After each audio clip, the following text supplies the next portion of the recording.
Hey y'all, hope you're well today. So I have a message for you that was actually inspired by going to a local store. And it was really funny because they've been working on remodeling the store for a while now. So it's funny because it's actually a huge hassle now in the midst of them remodeling, and but they're spinning it like, we're creating a better experience for you.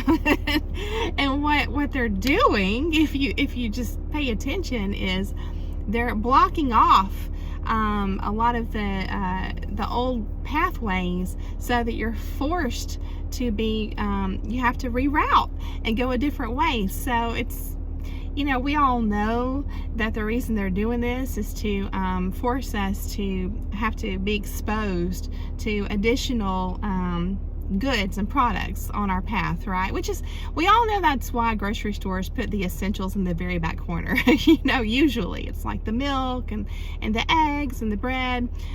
They're at least halfway, if not in the very back, just so that you have to go, all the way past all this other stuff that maybe you wouldn't have normally bought. But since you're walking by, and it's just, of course, all the bright signage and everything, it's very, it's meant to get your attention. It's meant to persuade you and to tempt you to spend your money, right? Well, we all know that manipulative people, controlling people, work the same way. It's like they're constantly attempting, I played off the concept of rerouting, right? They're constantly trying to reroute our mind as well, and it's also for persuasion purposes, right? And so we're just gonna do a little dive into that today, and I hope that you find it interesting, and I hope that it gets the wheels turning for you. So let's go ahead and dive in. All right, so we're gonna approach this topic today the way I've been doing recently, which hopefully you enjoy. I've heard from a few people that it's been interesting to just kind of zoom in and come in closer on some terms that we feel like we know pretty well, but in examining them closer, we're finding layers and layers of validation, and it's just working to get those wheels turning even more so that we hopefully have even more aha moments, right? So that's the route we're going to take today. Yes. So it's, thinking about the reasons that stores do this, it's like I say, they're talking about they're creating a new experience or shopping situation for us. I don't know if it's about they're pulling in, new colors and new shelving and things like that, and I'm sure they're thinking about things like ambiance and but I feel like it's more than that. And so I looked into the term route, okay, and the Romans used the term via rupta, which is like an ancient form of routing, and it essentially meant a broken way, which sounds bad, right? But it says that the Romans relied on a via rupta, and that actually meant a broken way, like breaking through something, like a route that has been created by breaking through a mountain or through a forest. So it actually affords a lot more convenience for us, to have a broken way or a well-worn path that cuts straight through a lot of stuff, right? So I kind of thought that was cool, because all the tactics that manipulators use on us, it just creates, we often use the term mind fog. It just creates all this chaos and craziness. And so as we're able to bring the pieces together and connect dots, it just, our goal is to cut through all of that distraction and craziness, right? So to reroute, break from a path that had already been broken through, right? Reroute. So interesting. So let's take a look at the term route. Verb, Merriam-Webster, is to divert in a specified direction. And then I took it a step further and looked at the term divert. Deviate, right? Distract And this is these are absolutely related to the way a narcissistic person, a manipulator, tries to confuse us in conversation, and you know, the way they'll just kind of go all around the world and miss the main point, so that we don't ask any questions about the main points, or we miss the main point because maybe they want that part hidden or whatever it is, right? So I thought that was an interesting route to divert, right? So like, we're going along, you can think of it this way, we're going along on the route in life that we've created, and then when we meet this controlling person, they're attempting to then reroute, right, or break from a path that had already been broken through, right? Because the only way you break through something is through hard work. Again, think of that road that's cutting through the forest, or through a mountain. That's not easy to build, I can imagine. Well, it's the same way with our I don't know if you call them neural pathways. I've heard that term. It sounds applicable here, but it's like, you know, we work hard as part of our just development, all of our experiences in life, to get to where we are. Then we have this person come along, and they attempt to reroute us, and specifically to divert us in a specified direction. They're the ones, of course, specifying the direction, right? Hence the whole term controller or manipulative person, and they're doing so to deviate and distract us. And then I thought this was really interesting. It expands further and says to give pleasure to, especially by distracting the attention from what burdens or distresses. That's why when they're doing this kind of stuff in conversation, I think they call it circular conversations, they're tickling, they're giving pleasure to your mind,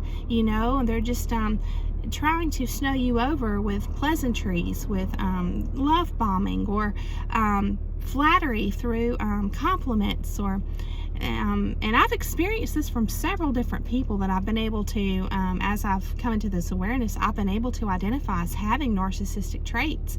They do this. This is something they share in common. This flattery, this distraction, right? To give pleasure to, especially by distracting the attention from what burdens or distresses, because they know that the truth of their intentions would be very distressful to us, right? It would be burdensome to realize the depth of the relationship as being one founded on exploitation. Okay, so it's just, and yet because we are being exploited, right? We still feel the burden. That's why you have to listen to your body, because your body will tell you.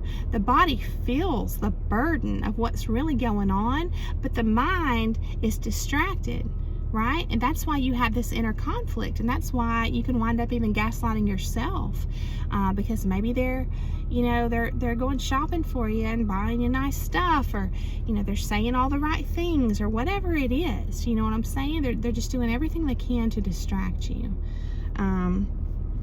And then furthermore, this was interesting, and I think this was from the online etymology dictionary. The Middle English word divertin, to direct one's mind.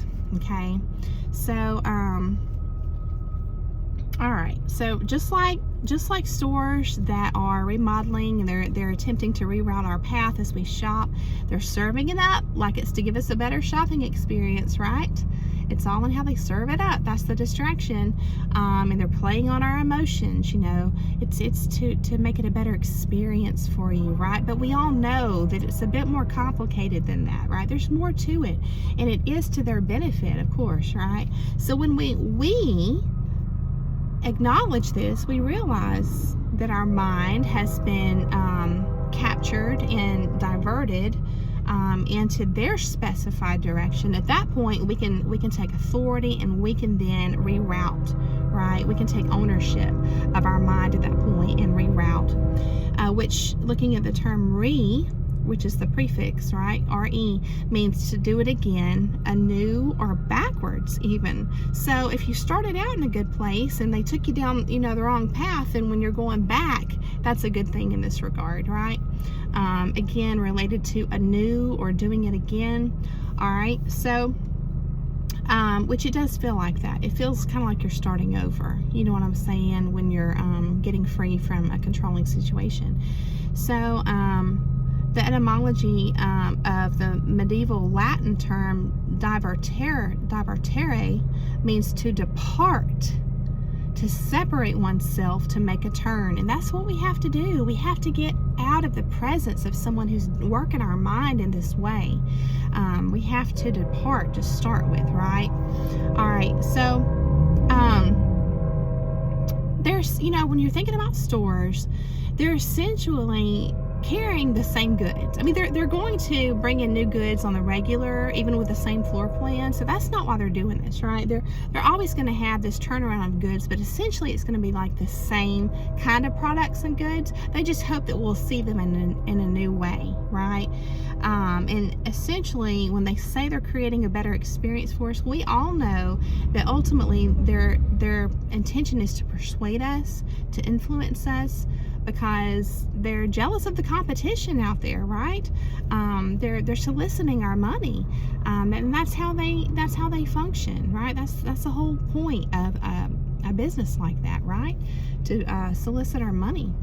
And they do that by soliciting our attention, and they do that through all these creative marketing tactics, right? Like remodeling. Okay, so what we have to do when we actually take ownership of our mind again, and we depart, we separate oneself so that we can, it's almost, in my experience, impossible to take authority over your own mind when you're being subjected to this this constant, it's like a battery of just, hey, looking over here.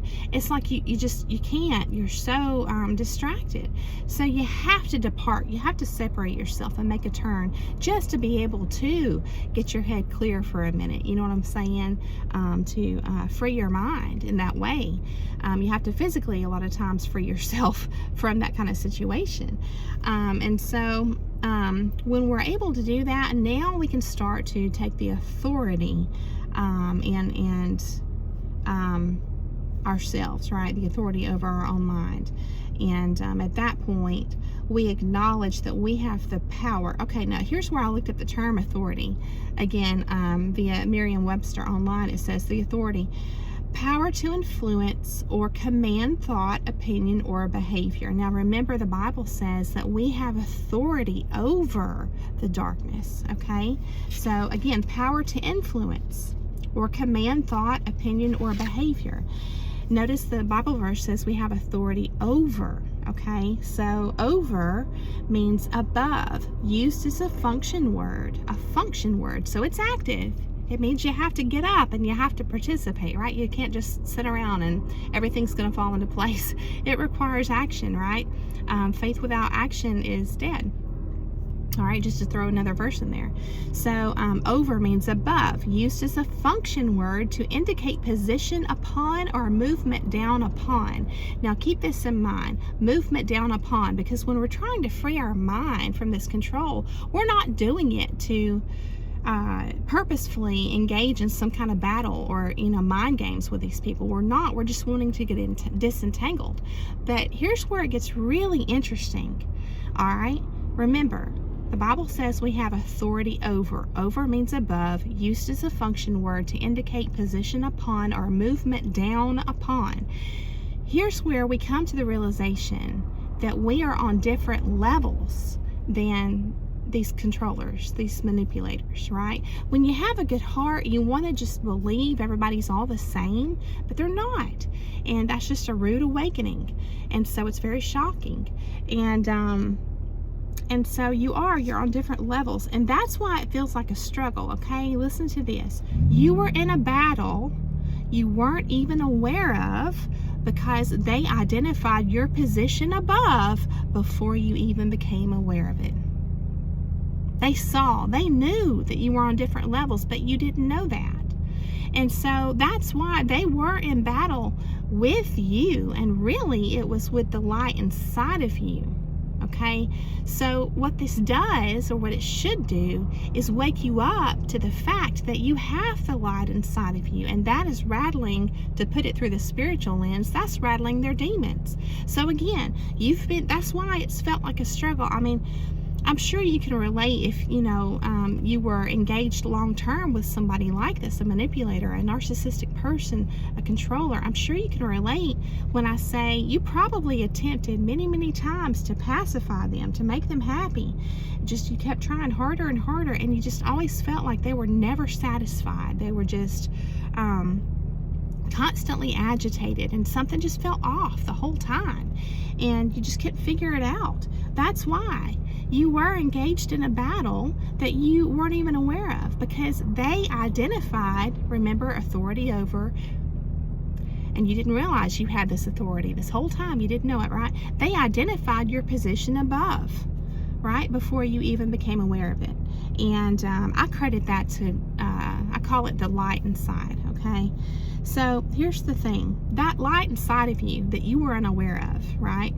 Or maybe you were aware, but you didn't realize the power it had, all right? It was like annihilating them on the regular, okay? Through you. It's like this spiritual battle was happening through you, and you didn't even know it. So to look up the term annihilate means to defeat overwhelmingly. So just being in your presence when people have bad intentions, all right, people who are not operating with the light inside, they're operating in darkness. They have bad intentions. They're using people on purpose. They're exploiting people. They're lying. They are feeling this defeat from you just being in your presence on the regular, all right? To annihilate means to defeat overwhelmingly. All right, this light inside of you was doing that to them. It was annihilating them on the regular. And the whole time you're just trying harder and harder to please them, right? It's not going to work because that light inside of you is so strong. So you were in this battle. You were in this battle and you didn't even know about it. So once we become aware of this truth, it's just a matter of rerouting our awareness, right? But we got to be intentional about it. We got to be deliberate about it. And how do we do that? How do we become intentional and deliberate about this rerouting of our mind? Okay, we focus on the right things. That's something we can do through activity, through journaling, through what we take in, our intake with YouTube videos, with television and movies and books, and even conversations that we are a part of. If it's going south, or it's starting to, even if it's just starting to feel bad inside of your body, but you don't know why, that's enough. That's enough of an indication to exit, right? To make a turn, to reroute. And so we have to focus on the right things, because if we don't, I don't think we realize all of the beautiful opportunities we're missing out on, staying on the wrong path. We're just missing out. They're there, but we can't see them until we get off the wrong path. So when you realize that, you realize you had to go through what you did. You had to experience what you did to know how to plan your new route, right? And now you know what to go around. It's kind of like you had to first learn what to avoid, right? To even be able to see the right path. So, all right, so now that you're aware also of the light inside of you too, right? It's like, I don't want to speak for you, but I've heard this from others, and myself included. It's like you have this, when you become aware of it, you just have this desire to intentionally and deliberately shine that light as well. And it reminds me of that Bible verse about the light that's set up on a hill. It's like it can't be hidden. It's meant to be shown, right? Just like it was shining through you and you didn't even know it, right? Well, to intentionally become aware of it and deliberately shine it is a beautiful thing. And you do that through your actions, right? Not just by speaking pleasantries. That's what a narcissist does, right? But it's by your actions. And so that's how you actually walk the path, right? And by doing that, we help others to reroute as well and to get back on the path of their proper self-authority, okay? And the whole goal is to live our life and to help others to live their lives in peace and safety. right? So I hope this has given you some insight and some good things to think about today. I've really enjoyed presenting this material to you, and I'm probably going to have to go back like I did last summer to sitting outside with my microphone and sharing my messages with you that way, because to have my air blasting in the Jeep is just too loud. And so I really enjoy my Jeep office. It's a little bit confined, but I do like it. But I'll probably switch to presenting outside. And so if there's ever any kind of audio issues, hopefully I try to catch them before it becomes, out there and the video is permanent, it's published and it's done. But if you have any kind of insight or requests or any problems you detect with the video at all, please let me know. So thanks again so much. I hope you have a beautiful day, and I hope that you are able to recognize your blessings, because you are already starting to, or you already have rerouted your mind, and so that you're able to put your attention on the right things. Thanks again. Have a beautiful day, and I'll see you soon.